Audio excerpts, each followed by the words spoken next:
OBC आरक्षण वाचवण्यासाठी त्यांची लढाई सुरू आहे.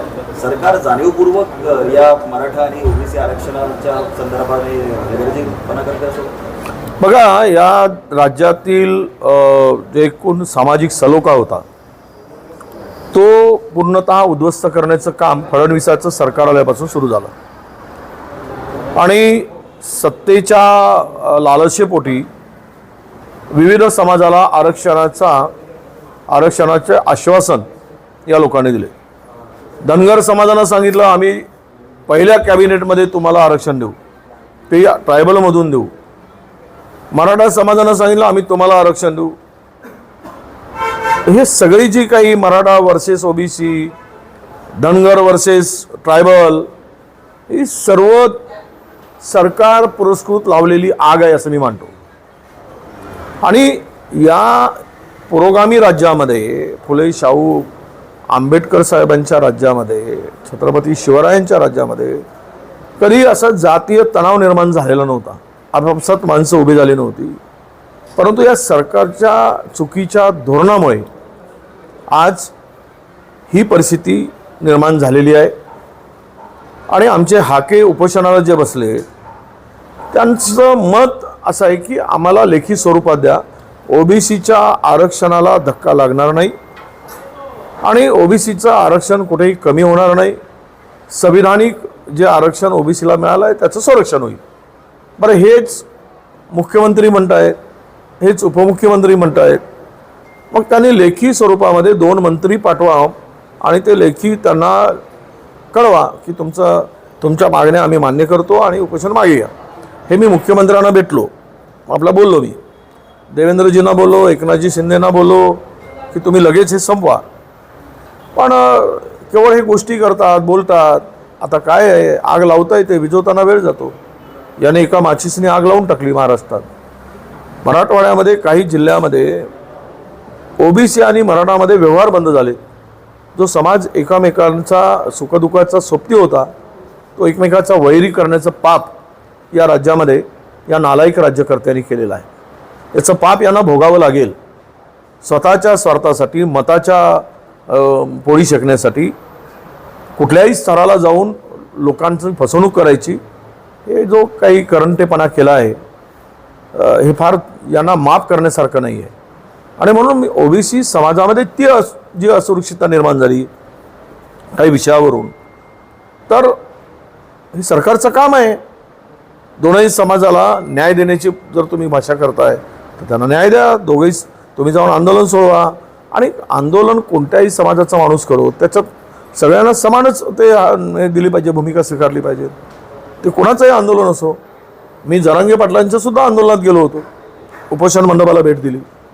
आज मी हाकेंच्या जातोय कारण विरोधी पक्षनेता म्हणून आणि मी एक ओबीसी समाजाचा घटक म्हणून. दुसरीकडे जे बडे नेते आहेत, शरद पवार असतील, उद्धव ठाकरे असतील किंवा आणखी नेते हाकेंच्या भेटीला मात्र गेलेले दिसत नाही, जसं जरांगेंच्या भेटीला तत्पर्यंत नाही. असं आहे, त्यांना देण्यासारखं काय आहे त्यांच्या हातात. उद्धवजी तर ठीक आहे, उद्धवजी गेले नाहीत काय. हे आंदोलन हाके आमचे लेखी स्वरूपात दिल्याशिवाय आंदोलन मागे घेण्यासाठी तयार नाही. एखादी ओबीसी चळवळीतला कार्यकर्ता स्वतःचं जीवाची पर्वा न करता आंदोलन करतो तर त्याचा जीव वाचवण्याची जबाबदारी कोणाची? सत्ताधाऱ्यांची. सत्ताधाऱ्यांनी पाऊल उचललं पाहिजेत. आम्ही विरोधकाकडेच का बोट दाखवतो? आम्ही जाऊन सात्वन करू, समजवू. पण त्यांना जर जे आपल्याला समाजाला जे काही त्यांची मागणी आहे ती पूर्ण करण्याचा अधिकार कोणाला आहे? आणि तुम्हीच लावली ना आग. लावली कोणी? बरं, मुख्यमंत्री सातत्यानं म्हणतात ओबीसीचा करणार नाही. आणि दुसरीकडे ते काही जरांगे पाटलांना लेखी स्वरूपात दिला आहे, तेही पूर्तता करत नाही. म्हणजे दोघांनाही फिरवत राहायचा, मराठ्यांनाही फिरवायचा, ओबीसी नाही फिरवायचा. ह्यांचा भुईसपाट होईल या अशा पद्धतीमुळे. जरांगे म्हणतात की हे जे आरक्षणासाठी हाकेंची लढाई सुरू आहे ही सरकार पुरस्कृत आहे.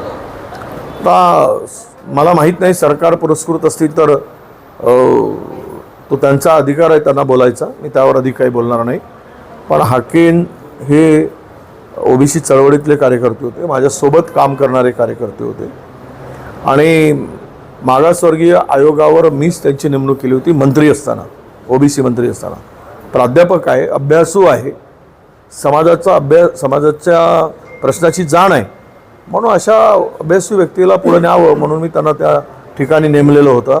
त्याला राजकीय पार्श्वभूमी फारशी नव्हती, ते कुठल्या काही राजकीय पक्षातही नव्हते आणि माझ्याही पक्षात नसताना सुद्धा एक सामाजिक जबाबदारीचा भार असलेला तरुण म्हणून त्यांना ती जबाबदारी आम्ही दिली होती. नीट परीक्षा निष्पक्ष झाल्याचा दावा शिक्षण मंत्री करत असताना आता मात्र ती रद्द केली. सरकारवर ही रद्द करण्याची नामुष्की आली.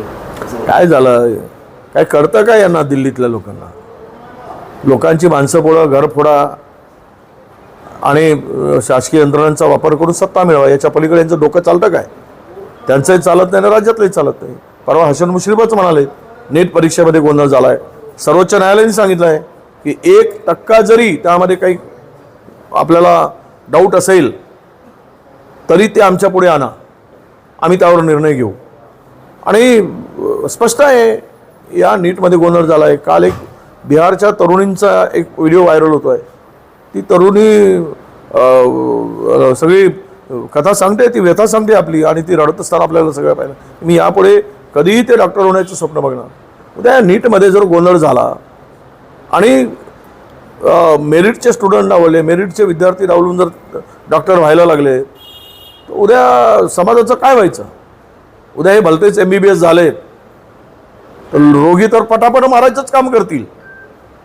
यामध्ये नीटच्या एक्झाममध्ये दरवर्षी थोडासा काही बदल होतो. सरकारने जबाबदारी घेतली पाहिजे होती. त्या परीक्षा नीट करून घ्यायला पाहिजे होत्या. आता अनेकांची मागणी आहे की पूर्णच रद्द करा. त्यातून अनेकांची मतमतांतर आहेत. न्यायालयामध्ये मामला आहे. याच्या संदर्भात SIT स्थापित करा. SIT माध्यमातून सर्व चौकशी करा. बिहारमध्ये स्थापित झाली आहे, बिहारने सुरू केलं आहे, महाराष्ट्राने सुरू करावं आणि यामध्ये कुठलाही गोंधळ होणार नाही. कसले राज्यकर्ते फडतूस लेखाचे साध्या पेपरचे परीक्षेचे पेपर फुटले जातात तरी त्यांच्या तळापर्यंत यांना जाता येत नाही आणि 10, 20, 25, 50 लाख रुपये घेऊन या रिक्रुटमध्ये पेपर फोडले जातात. तरी हे झोपले आहेत. टेंडरतून पैसा टक्केवारी घेणं आणि त्यासाठी हे सगळी फळफळ करून सत्ता टिकवणं. गेल्या 5 महिन्यामध्ये एकट्या यवतमाळची जर परिस्थिती बघितली तर जवळपास 143 शेतकऱ्यांनी आत्महत्या केल्या. काय करतं हे सरकार? बघा, बीड मराठवाड्यामध्ये 756 शेतकऱ्यांनी आत्महत्या केल्या आहेत मागच्या 6 महिन्यामध्ये. आकडा कुठेच येत नाही. दुष्काळाने शेतकरी होरपळला, अतिवृष्टीने गेला आहे. यावेळेस काही भागामध्ये गारपीट झाली त्यामुळं फळबागांचं नुकसान झालं. 2022 पासून 1 रुपयाची मदत या शेतकऱ्यांना मिळाली नाही. पीक विम्याची सुद्धा पैसे मिळाले नाही. काही प्रमाणात बीडमध्ये मंत्र्यांच्या जवळच्या लोकांना त्याचा फायदा झाल्याची माहिती आहे, ते आम्ही काढू. परंतु महाराष्ट्रामध्ये सर्वदूर शेतीचं नुकसान झालं आणि यांचं लक्ष कुठे आहे शेतकऱ्याकडे? ते आपला ढोल पटपटवतात 2000 दिले म्हणून. अरे 400 रुपयाची DABची बॅग तुम्ही 1600 रुपयावर नेली. यावेळेस बियाणाची खतांचा दर बियाणाचा दर 38%, 35 ते 38% वाढला आहे. सबसिडी खतावरची उठवली. सगळ्या खतावरचे दर वाढलेत, गगनाला मिळाले. डिझेल पेट्रोलमुळं शेतकऱ्यांना शेती करताना जे नांगरणीचा तो खर्च आहे, वाहतुकीचा आहे, तो वाढला. आणि 2013मध्ये जे सोयाबीनचे दर होते ते दर आत्ता शेतकऱ्याला मिळत आहे. कापसाचे दर 2014ला जे होते 13-14ला ते आत्ता दिलं जात आहे आणि हमी भावाच्या थापा मारतात. हे फसवणूक आहे, हे शुद्ध पिळवणूक आहे शेतकऱ्यांची. यांना काही देणं घेणं नाही. अदानी आणि अंबानीला पोसायचा एवढंच एक धोरण या सरकारचं आहे. बाकी मेले काय गेले काय. वाढवण बंदराला केंद्र सरकारने मंजुरी दिली आहे. काँग्रेसची काय भूमिका? नाही, आमचा त्याला पूर्वी विरोध राहिलेला आहे. आदिवासींच्या जमिनी उद्ध्वस्त करून वाढवणला परवानगी देणं आणि आदिवासींना वाड्यावर सोडणं आणि ती का तो बंधारा होतो आहे तर तो बंधारा अदानीच्या फायद्यासाठी होतो आहे, त्याला अदानीच्या जेटीसाठी होतो आहे. हे त्यामुळं आदिवासींना संपवा आणि अदानीला पोसा. जे वाटेल ते करा, ते अदानीसाठी करा. एकमेव धोरण आहे. त्यामुळे त्याला आमचा विरोध कायम आहे. शक्तीपीठ महामार्गाचं कुठेतरी रद्द करण्यात आल्याचं कळत आहे. अरे पैसे खाण्यासाठी धंदा आहे. समृद्धीमध्ये काय केलं आहे? 12%, 14% पैसे खालेत. सगळ्यांनी 2-2, 3-3 हजार कोटी रुपये 2 पक्षांनी वाटून घेतले. त्यावेळेस त्यांच्या प्रमुख ते आत्ताचे आहेत बसलेले सत्तेतले. तो पहिले नंतर मुख्य, नंतर मुख्य, आता या दोघांचाच गोंधळ आहे तो. आता हे पुन्हा करायचं, पुन्हा 10-12% लाटायचे. हाच धंदा आहे. शेतकऱ्याचं जर 4000 हेक्टर जमिनी जात असतील आणि शेतकऱ्याला उद्ध्वस्त होताना आणि पॅरलल रस्ता आहे, त्याला तुम्ही जो आत्ता एक्झिस्टिंग रस्ता आहे त्या रस्त्याला वाइंडिंग करा, मोठा करा. त्याचं 3 लाईन करा, 4 लेन करा, वाढवा ना. पण तू नव्यानं करायचा, जमिनी घ्यायच्या. पूर्वी जमिनी खरेदी करून ठेवायच्यात बगल बच्च्याकडून आणि त्या जमिनी 4 पटीनं विकायच्या, त्यातून रगड पैसा कमवायचा आणि पैशातून पुन्हा सत्ता मिळवायची. हा महाराष्ट्रामध्ये लागलेला कलंक आहे आणि हे सगळे चोर मिळून हा महाराष्ट्र उद्ध्वस्त करतायत. ईव्हीएम मशीनची सत्यतेबद्दल भाजपने नेहमीच दावा केलेला आहे, नेहमी केलेला आहे. मात्र त्यांच्याच पक्षाचे आता एक उमेदवार होते सुजय विखे यांनी त्याची पडताळणीची मागणी केली. 40 मतदार केंद्रावरची जी ईव्हीएम मशीन आहे त्याची पडताळणी व्हावी, त्यासाठी त्यांनी लाखो रुपयांचा शुल्कही भरलेला आहे. आनंद आहे. हार गेले त्याच्यातून 40 अधिकचे जातील. त्यामुळं असं आहे EVMच्या संदर्भात.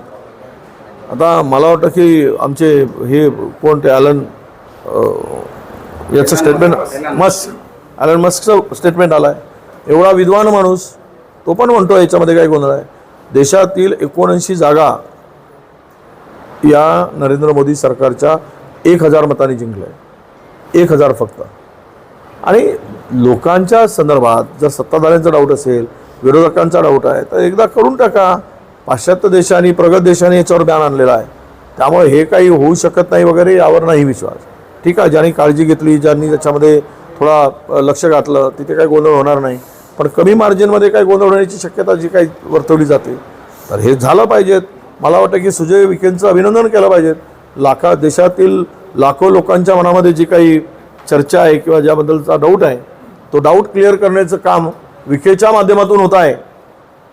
त्यांना आमच्या शुभेच्छा आहे.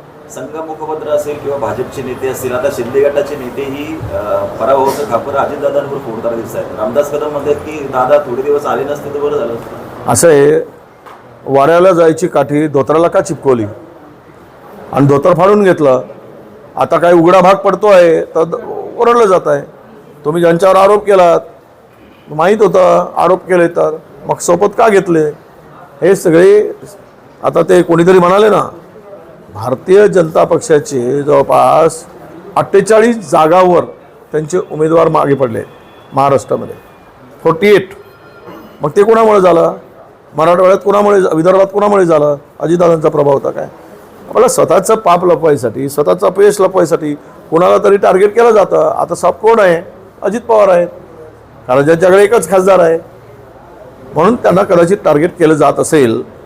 पण राज्यातील तिघेही तेवढेच भागीदार आहेत हे राज्य उद्ध्वस्त करण्यासाठी. गुलाबराव पाटील म्हणतात की काँग्रेसला मतदान करणं हे दुर्दैवी आहे. शिवसेनेचे उद्धव ठाकरेंनी पहिल्यांदा त्यांना मतदान केलं नाही. खोके घेऊन बोक्यासारखं होणं आनंदी आहे आणि देश वाचवण्यासाठी, संविधान आणि लोकशाही वाचवण्यासाठी काँग्रेसला मतदान करणं म्हणजे जातीय विष त्यांच्या तोंडातून जो निघतो ना उग्र, हा देश कोणाच्या सगळ्यांच्या रक्तातून उभा झालेला देश आहे.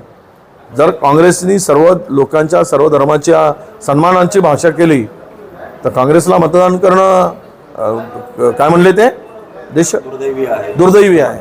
आणि यांना सुदैवी आहे. पक्ष फोडून लोकांचे पक्ष फोडायचे, घर फोडायचा, पळून जायचं आणि गद्दारी करायची.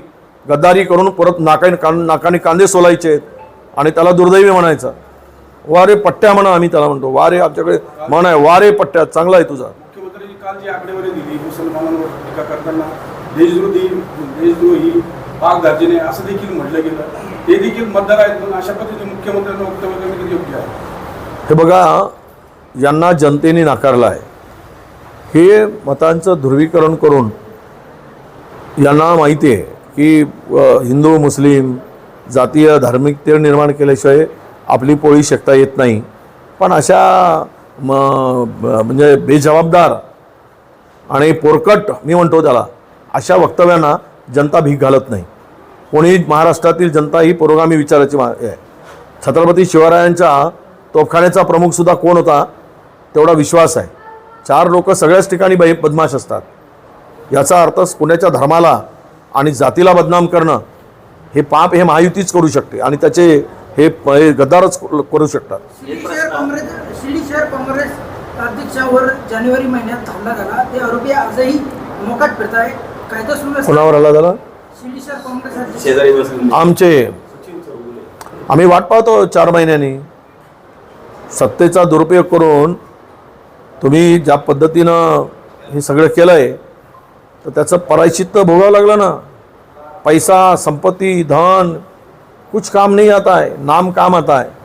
सुनील तटकरे काल म्हटले की काँग्रेसच्या 99 जागा आल्या, शेकडो किलोमीटरचा त्यांनी पदयात्रा केली, परंतु मोठी गाजावाजी करूनही त्यांना तीन आकडी जागा मिळाली. नाही, 3 आकडे मिळून येऊ दे, तुमची जिरवली ना. तुम्हाला वर मान करून चालायची जी होती तिथं तुमची छाती आतमध्ये घालवली ना आम्ही. हे लक्षात घेतलं पाहिजे ना. आणि पुढच्या वेळेस होती नव्हती ती छाती पण संपेल. तुम्ही पुण्याच्या जिल्हाधिकाऱ्यांना एक पत्र लिहिलं आहे ज्यात गौण खनी उत्खनन संदर्भात जे भरारी पथक आहे त्याच्या ज्या प्रमुख आहेत स्वाती देवरे यांच्या संदर्भात तुम्ही काही आक्षेप घेतले, नेमकं काय प्रकरण ते आहे? असे पुणे जिल्ह्यामध्ये सर्रास मोठ्या प्रमाणामध्ये गौण खनिजाची चोरी झाली आणि सगळ्या अधिकाऱ्यांचे त्याला अभय आहे. प्रचंड डोंगर सगळे साफ केले जात आहे. अनधिकृतपणे सगळं मोठ्या प्रमाणात चाललेलं आहे. महसुलाची करोडो रुपयाची लूट चालली आहे आणि याला पूर्णतः आशीर्वाद तेथील सगळ्या प्रशासनाचा आहे. त्यामुळे त्या सखोल त्याच्या संदर्भातलं चौकशी व्हावी त्या संदर्भात अशी मागणी आम्ही केलेली आहे. थँक्यू. शरद पवार म्हणताय की मराठा ओबीसी आरक्षणासंदर्भात केंद्र सरकारने बघायची भूमिका घेऊन चालणार नाही. याच्यावरती नाही, आमच्या राहुल गांधींनी, मी सांगायचं राहिलं, राहुल गांधींनी स्पष्टपणे सांगितलं आहे की या सगळ्यावरचा रामबाण उपाय एकच, तो म्हणजे जातनिहाय जनगणना करणं. तुम्ही जातनिहाय जनगणना करा, जिसकी जितनी संख्या वारी उसकी उतनी भागीदारी, विषय संपवा. आणि ते 50% जे काही अट आहे ती शिथिल करा आणि ज्याला पाहिजे त्याला देऊन टाका, मोकळे करा. हे राहुल गांधींनी साधा सांगितलं आहे. रामदास कदमांनी भाजपवर नाराजी व्यक्त केली आहे. ज्या जागा शिवसेना शिंदे गटाच्या डिक्लेअर करायच्या त्या विलंब झाला आणि कुठेतरी भाजपच्यामुळे पराभवाला सामोरं जावं असे का रामदास कदम? आता या सगळ्या परिस्थितीमध्ये प्रत्येकाला विळा हातात घ्यायचा आहे, भोपळा कोणालाच व्हायचं नाही. त्यामुळं तो विळा हातात घेऊन आता हे सगळं एकमेकाला कापण्याचं काम सुरू झालं आहे. यात किती भोपळ्यांचा बळी जातो या तिघांच्या साटमारीमध्ये, त्याची सुरुवात रामदास भाईंनी केली, याचा आनंद आहे. विधान परिषदेच्या 11 जागा बिनविरोध होती.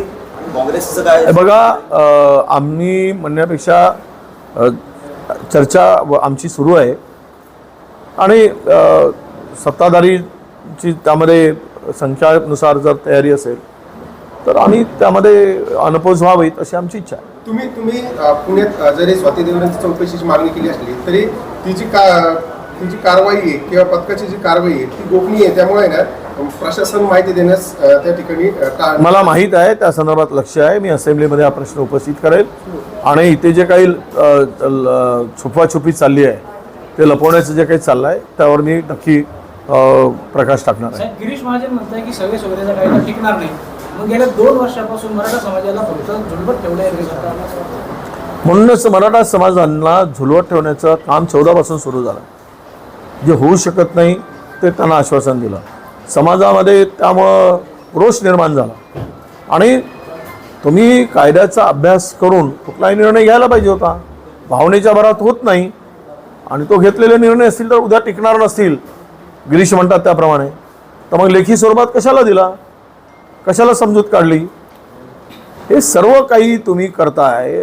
यांना फिरवा फिरवी, त्यांची बनवा बनवी, हे ते चाललं आहे. या 2 समाजामध्ये जे आज तेढ निर्माण झाली त्याला जबाबदार महायुतीचं महापाप आहे. 10% आरक्षण जे दिलं गेलंय मग ते झाल्यानंतर मराठा समाजाला आरक्षण मिळणार आहे का? असं आहे, आम्ही मराठा समाजाच्या हक्कासाठी, त्यांच्या संरक्षणासाठी, त्यांच्या आरक्षणासाठी आम्ही कधीही आमचा विरोध नव्हता आणि पुढे असण्याचं काही कारण नाही. संस्थांच्या सीओना भेटले चर्चा केली. महाप्रसाद जाऊ दिला जात नाही ते. त्यांना ते हायकोर्टात काही प्रकरण आहे असं त्यांनी सांगितलं. पण मला वाटतं की शेतकऱ्यांचं प्रचंड नुकसान झालं. जवळपास 260 हेक्टरवर असलेली फुलबागांची शेती जी आहे तेथील शेतकरी, त्याच्यावर अवलंबून असलेली माणसं, कामगार आणि विक्रेते, अशा, कारण या बाबांच्या या शिर्डीमुळे हजारो कुटुंब, लाखो कुटुंब यावर निर्भर आहे. त्यांचा रोजीरोटी आणि त्यांचं कुटुंब घर चालतो आहे.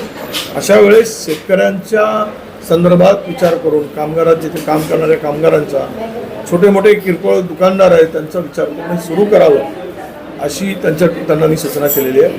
ते म्हणले की आम्ही कोर्टाचं हायकोर्टाचं काय निकाल आहे ते सगळा अभ्यास करतो आणि यावर आम्हाला कळवतो.